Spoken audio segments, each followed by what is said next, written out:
Iván Mejía Álvarez y sus 50 años en el periodismo deportivo. Hoy será mi última transmisión en vivo desde un estadio. Con la final de la Copa Mundo se inicia el adiós de 50 años de periodismo. Gracias a todos por permitirme acompañarlos en este largo recorrido, publicó nuestro columnista desde sus redes sociales. Perfil entrevista con uno de los mejores comentaristas de fútbol del país. @pajarito de Iván. Hoy será mi última transmisión en vivo desde un estadio. Con la final de la Copa Mundo se inicia el adiós de 50 años de periodismo.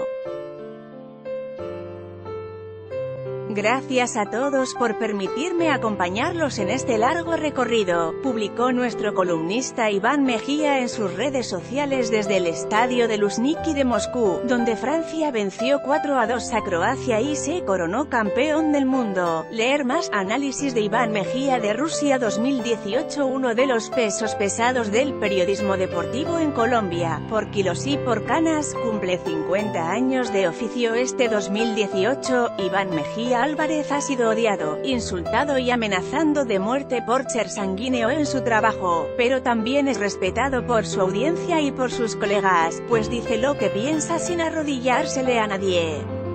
Así fue siempre desde que llegó a este mundo en Cali, justo a la mitad del siglo pasado. Nació el 16 de septiembre de 1950.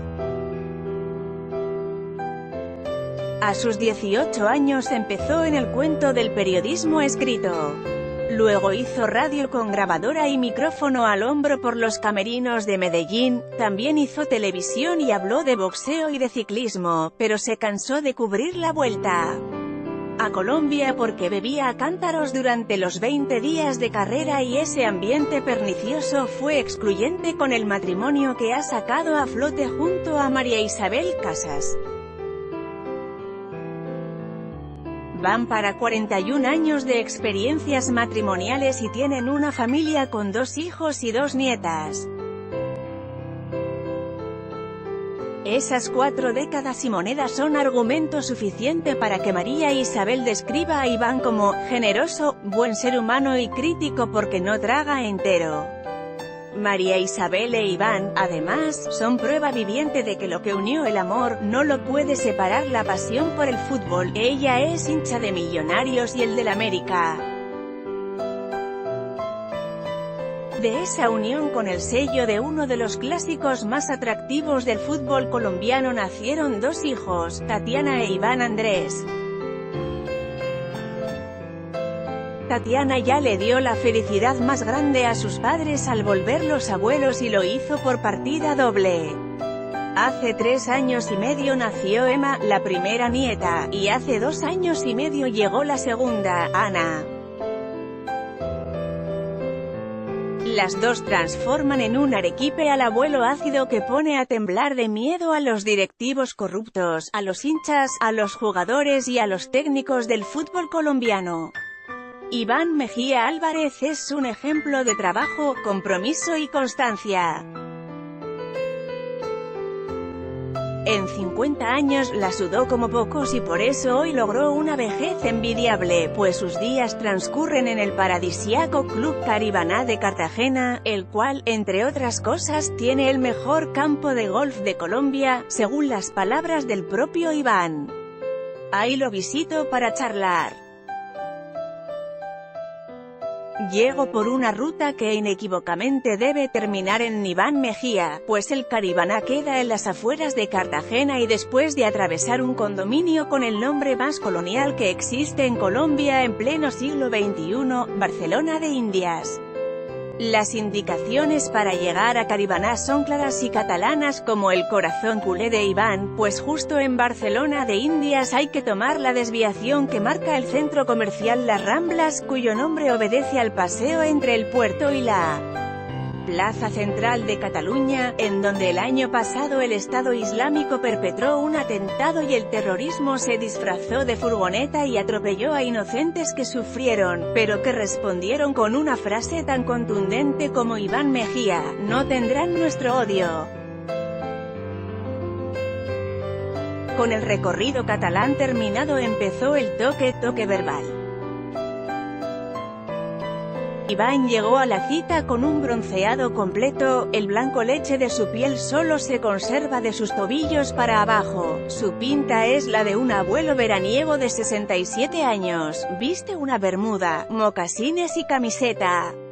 Sus ojos son de un verde transparente que no se advierte por televisión y su bigote blanco tiene el tamaño exacto entre el de Charles Chaplin y el de Vicente Fernández.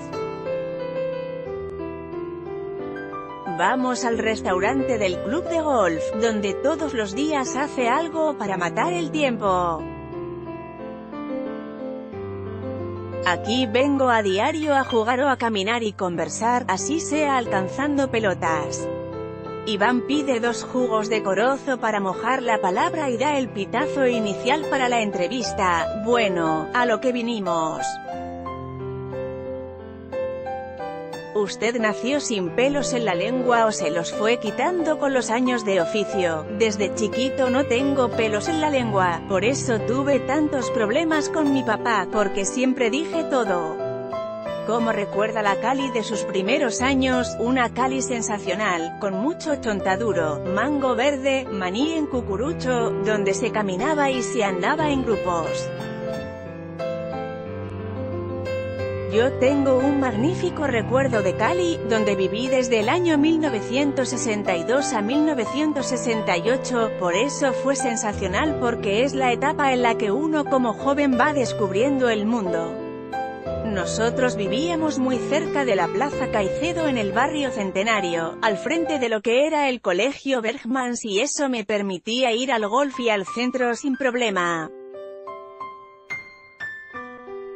¿Qué heredó de su madre, Luz Álvarez, y de su padre, Óscar Mejía? De mi padre a ratos el mal genio y de mi madre me hubiese gustado heredar muchas más cosas. De los dos heredé el comentario duro, ambos eran colombianos fuertes, mi papá era de Pereira y mi mamá era de un pueblo que se llama Pácora, en Caldas. ¿Recuerda alguna pela memorable que se ganó por rebelde? Uy, mi papá me pegó tantas pelas que no puedo decir una sola. Mi papá era adicto al regaño y al castigo físico. Muchas veces uno se hace hincha por herencia, fue su caso con el América. No, yo me hice hincha del América en el Campín. Yo soy hincha del América porque al primer partido de fútbol que fui, viviendo en Bogotá, fue un Millonarios América en 1958. Ese día le ganó Millonarios al América 4-1 y me gustó el perdedor. Yo siempre estoy con las causas humildes. ¿Cómo fue esa etapa de enamoramiento de pelao con el América? De niño mi afición por el fútbol fue impresionante. Yo seguí atentamente, y teniendo 10 años, la campaña del América del 70 con Adolfo Pedernera, Museñe, Charol González, El Muelón Rojas, Juan Manuel López y todos esos. Yo recortaba las fotos de los equipos que salían en esa época en El Tiempo y en El Espectador y las pegaba en mis cuadernos con engrudo hecho con almidón de maíz y con agua. Sí, hacía los álbumes de fútbol de la época, así me aprendí todas las alineaciones. Cuando decide irse a Medellín, en 1967 me fui solo para Medellín. Dejé la familia que ya vivía en Cali y arranqué solo a buscar la vida en Medellín. Usted estudió en el Instituto Jorge Robledo, Medellín, y al revisar los principios filosóficos del colegio me llamó la atención: la libertad es una conquista que se debe conservar con la disciplina del trabajo. Considera que la aceptación general de su libertad de opinión se la ganó a punta de disciplina y seriedad, de corroborar. Cuando digo una cosa estoy seguro de lo que estoy diciendo. A mí me han tratado de callar de muchas maneras con demandas y amenazas, pero no han podido. Le voy a poner un ejemplo. Cuando todo el mundo idolatraba a Luis Bedoya, yo me cuestioné, nosotros quintos en el mundo y con esos partidos tan raros cobrando una miseria, si hubo alguien que pregonó 2 o 3 años antes lo que estaba haciendo Bedoya fui yo. Denunciar y recibir demandas implica un desgaste impresionante por el sistema judicial colombiano. Eso le importa cuando informa. Siempre pierdo plata en abogados y viajes porque defenderse es costoso, pero yo en eso no pienso, más bien pienso en que tengo una verdad, en que conozco la verdad y entonces voy para adelante. Soy obstinado y terco en eso y si me parece que las cosas no se están haciendo bien y tengo razones para decirlo, lo digo. Eso me ha servido para que la gente tenga la imagen de una persona independiente y con criterio para decir las cosas. Yo no trago entero, como ahora por ejemplo que no trago entero con el manejo de la DIMAYOR y con tantas cosas del manejo del fútbol colombiano. Que le quedó para la vida de sus 3 años de Derecho en la Universidad de Medellín y como fue de estudiante, muchos latinajos y la sensación de que el derecho es muy torcido porque siempre ganan los que tienen plata. Como estudiante fui de regular para abajo, no era bueno, yo tengo buena memoria para memorizar una alineación pero no para memorizar un código. 1968 fue un año particular en el mundo por los movimientos sociales y las masacres estatales. El ambiente era un hervidero en Francia y se vivieron las repercusiones en América Latina.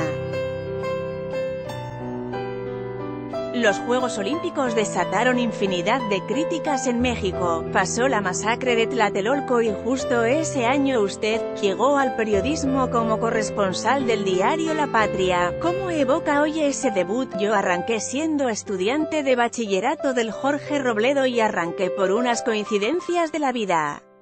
Javier Giraldo Neira, que ya trabajaba en medios, era novio de una prima.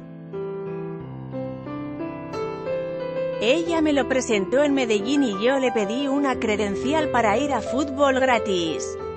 Él me la dio pero me dijo que lo llamara y le contara cómo había sido el partido. Entonces así lo hicimos, yo lo llamé y él me preguntó por las formaciones, yo las di pero las di en desorden.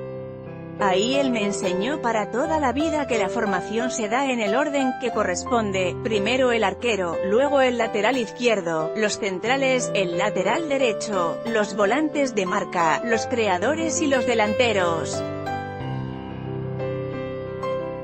Así lo hicimos como 3 veces, yo le contaba y él publicaba. Luego Javier se ocupó mucho y me dijo que lo escribiera yo, me corrigió algunos detalles y así empecé en La Patria. ¿Cómo extiende su trabajo de corresponsal desde Medellín para El País, La República y Nuevo Estadio? El trabajo mío les gustó y me llamaron de esos medios para que les hiciera lo mismo. Cuando menos pensé tenía un centro informativo desde Medellín para 3 periódicos y apenas estaba en 6º bachillerato, grado 11 para los lectores de hoy. Un día llegué al Atanasio y el mono, que era un portero, me dijo que me necesitaba don Weimar en la cabina. Yo fui y él me dijo que le gustaba la gente nueva y que me había leído cosas interesantes. Así arranqué en la radio, en Radiovisión. Me vinculé en mis inicios con ese par de grandes, Javier Giraldo Neira y Weimar Muñoz son mis 2 maestros y las 2 personas a las que les agradezco estar metido en esto. ¿Recuerda cuáles eran los pequeños lujos que se daba con los pesos que se ganaba en esa época? Ganaba muy poquito, apenas para subsistir. Con eso comencé a pagarme la habitación y a salir un poquitico para conocer la vida. ¿Por qué cambia la eterna primavera paisa por la nevera bogotana en 1972? Como ya había vivido en Bogotá, el frío no me dio duro.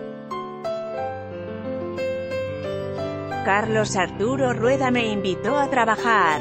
Yo ya había hecho partidos internacionales y cubierto la Vuelta a Colombia, por lo que decidí no ser abogado sino periodista, y el periodismo deportivo estaba en Bogotá. Carlos Arturo me hizo una oferta muy buena para el periódico, de Consuelo Montejo, donde había un notable grupo de periodistas. Carlos Arturo era el director, estaba Carlos Alberto Rueda, que había sido director de Deporte Gráfico, y Jorge Uribe, tal vez uno de los mejores periodistas colombianos. Era el corresponsal de la France Press y un tipo que escribía supremamente bien. La verdad es que hicimos unas maravillosas páginas deportivas. Usted fue uno de los miles de colombianos que zarpó a Europa a lucharla en los 70, ¿por qué dejar la comodidad que ya había alcanzado en Bogotá? Era muy aventurero y me fui a vivir una experiencia. Recuerdo que los tiquetes fueron una odisea, primero Bogotá-Miami por Aerocóndor, luego, Miami-Bahamas por Air Bahamas, después, Bahamas-Luxemburgo por Air Luxemburgo, y ahí agarro un tren a París. No se me daba el francés, entonces ahí no era. A los 3 días llegué a Madrid y no me gustó, como no me gustan hoy los madrileños. Al final llegué a Barcelona. Ahí me sentí cómodo y me quedé 2 años. ¿Qué trabajos le tocó hacer para mantenerse? ¿Qué no hice? Repartí cartas, recogí fruta, cargué ladrillos, subí ascensores, repartí encomiendas, trabajé vendiendo telas, hice de todo. Si no trabajaba, no comía. Y en Barcelona el periodismo se le dio, nunca me dieron la oportunidad, ellos son complicados con los sudacas. Pero yo trabajaba y mandaba artículos internacionales para la revista Vea y Nuevo Estadio.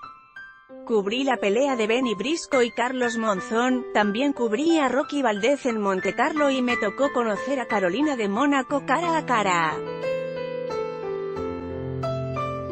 Cubrí la pelea de Mantequilla en Nápoles contra Carlos Monzón, fui a 2 premios de Fórmula 1. Me debía mover mucho para buscar billete. El destino quiso que usted estuviera en Barcelona cuando Johan Cruyff y el fútbol total llegaron a dar espectáculo, fue eso lo que lo hizo culé. Yo no conocía al Barcelona, ahí me hice hincha. No como todos los nuevos hinchas del Barça que por Yerry Mina ya se sabe la historia, en esa época pude ver ese equipazo 3 o 4 veces. Curiosamente hace unos meses recordaron tal vez uno de los goles más famosos de la historia del Barcelona. Jugaba el Barcelona contra el Atlético de Madrid y yo estaba en el Camp Nou, en Gallinero, en la parte de arriba porque no tenía acceso a más.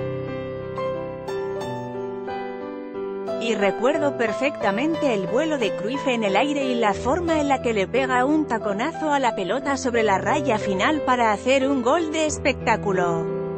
Vi el vídeo y se me puso la piel de gallina porque yo estuve en ese partido. A su regreso en 1975, quien le vuelve a dar la mano para que siguiera en Bogotá haciendo lo que más le gustaba, y tomó la corresponsalía de Nuevo Estadio y luego trabajó en RCN Radio con Alberto Piedrahita Pacheco y Hernando Vidales. ¿Qué tienen en común la milanesa, Osvaldo Juan Zubeldía e Iván Mejía? Cuando Weimar me vuelve a convocar para trabajar en Medellín, yo me hago buen amigo de Osvaldo Zubeldía. Él vivía solo en el Hotel Nutibara y yo vivía cerca, por eso él nos visitaba seguido para hablar de todo un poco. Él me enseñaba de fútbol y mi señora, María Isabel, nos daba una milanesa exquisita con huevo frito encima que le encantaba a Zubeldía. como es la historia de unas boletas de fútbol, intercambiadas por un número telefónico de una mujer churra en el Club Choquenza del Banco de la República y que terminó por unir su vida con María Isabel Casas. Estaba en el año 1975 y yo trabajaba con el periódico El Pueblo de Cali, era corresponsal en Bogotá. Se jugaba la Copa América del equipo del Caimán Sánchez contra Uruguay. Yo estaba jugando fútbol en el Club Choquenza y tomé unas fotos de un grupo de amigas. Hablé con la que hoy es mi señora e hicimos un trato. Yo le conseguía boletas para el partido y ella me conseguía una salida con una de sus amigas. La verdad es que yo le conseguí las boletas y ella no me consiguió la salida, me la cambió por un matrimonio de casi 41 años ya. ¿Tuvo que sudar la camiseta para conquistar a María Isabel? Sí, yo soy constante, pero al principio fue amistad y lo que sucede en el amor, comenzamos a salir, nos enamoramos y tuvimos un noviazgo corto, como de año y medio, después nos casamos. Que lo convenció de María Isabel para que a sus 27 años se aplomara y luchara por un sí en el altar. Cuando el corazón habla no hay nada que hacer. Cuando te enamoras. ¿Quién es María Isabel Casas en la vida de Iván Mejía? Es la persona más importante. Realmente es mi compañera de vida, mi compañera de viaje, la socia. Ella manda en la casa, lleva las cuentas, lleva el hogar, maneja los hijos, las nietas. Yo lo único que manejo en mi casa es el control del televisor y cuando no tengo el control significa que algo anda mal. En esta época de divorcios express, ¿cuál es la fórmula para tener 40 años de matrimonio? Paciencia, mucha paciencia, como el juego del Barcelona, 1 para adelante, 2 para atrás, de lado a lado. Esto no es fácil, se necesita mucha paciencia de lado y lado. Volviendo a 1977, época en la que el periodista deportivo debía cubrir todos los deportes. ¿Cómo logró la madurez necesaria para encarar a los jefes y plantearles que solo quería hablar de fútbol y abandonar el boxeo y el ciclismo, que en ese momento eran los deportes más significativos en Colombia? En 1977 termina la Vuelta a Colombia, que eran 20 días de pura bebida. O se bebía o se dormía y yo hacía lo primero. A los 2 días de terminar el trabajo me caso y pienso que eso no podía seguir así. Entonces dije, no más otros deportes, y me dediqué a hablar de fútbol.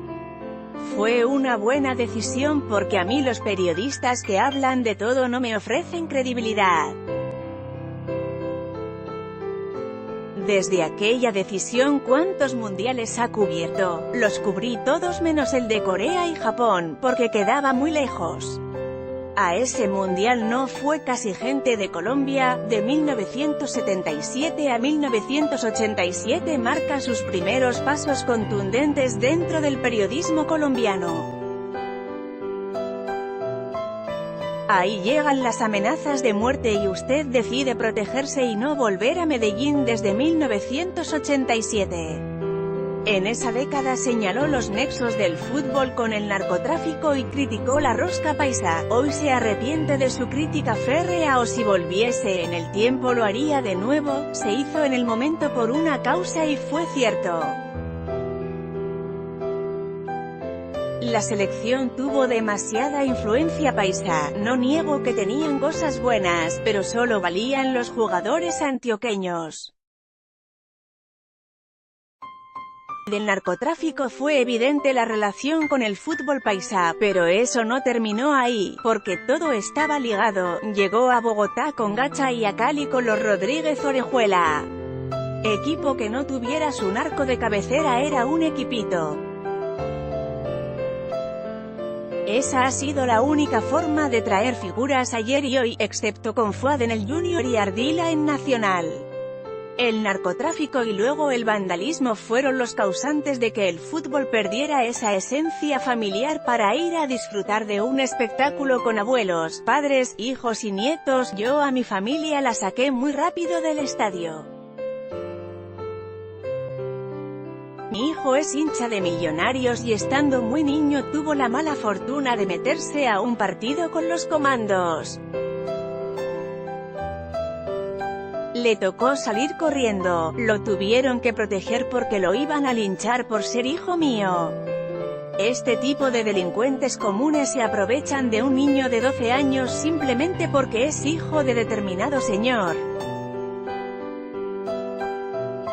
Nadie se consolida sin embarrarla. El periodista de 1000 batallas se forja de los muchos errores que comete a lo largo de sus años de trabajo. Con eso en mente puede recordar 3 errores que no olvida. Sí, muchos. 50 años hablando y escribiendo, tenés que meter la pata mucho, pero esos errores son cosas que me reservo para mí. Muchas veces recuerdo las embarradas y me río solo, pero no las saco en público. Usted ha pasado por todos los formatos y trabajos periodísticos, pero se aburrió de la presentación en televisión, ¿por qué no irse uno toda una tarde a un noticiero para salir 2 minutos y cuando ya estás preparado sale la directora a decir, bajen los deportes, y no vas, te quedas hecho una pelota? Y yo dije no más. No volvería a presentar ni noticiero, ni nada, a duras penas voy a televisión a ver los partidos y a la polémica. Tiene el pulso del fútbol que se transformó en un ícono del periodismo colombiano de las últimas décadas. Es un programa auténtico, no es un programa acartonado, es raro, diferente, con opiniones, con matices.